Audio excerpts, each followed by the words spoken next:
You know, it's interesting, when I was researching a book called The Great Divide, the Rocky Mountains and the American Mind, I stumbled across a fantastic collection of essays from starting about 1843, 4, 5 to the early 1890s. And the essays all made this point.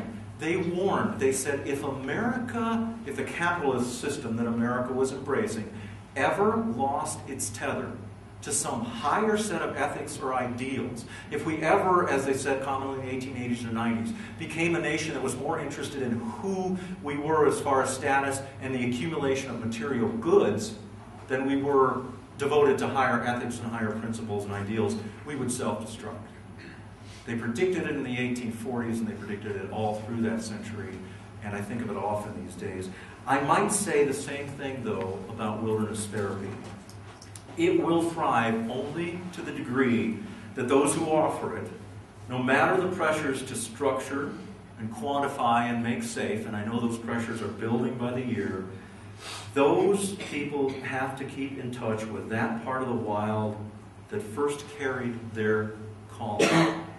That imagery that Mary Oliver again talks about when she says, whoever you are, no matter how lonely, the world offers itself to your imagination, calls to you like the wild geese, harsh and exciting, over and over, announcing your place in the family of things.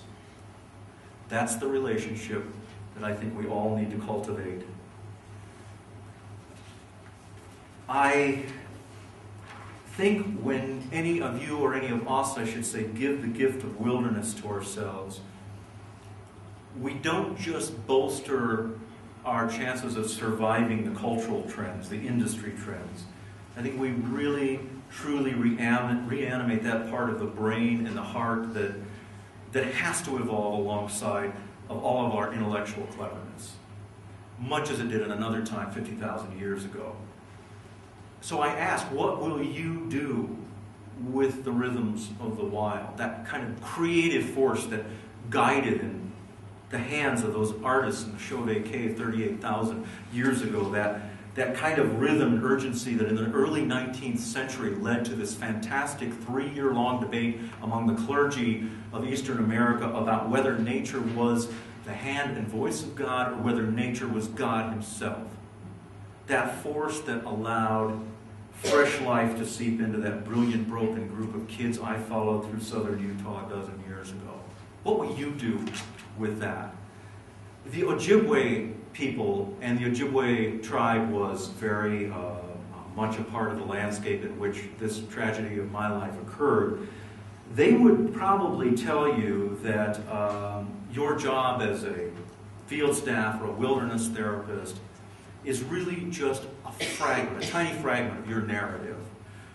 They would probably say that it's one line of a song that you first heard sung by the bird that rests upon the great spring, that makes a big part of their mythology.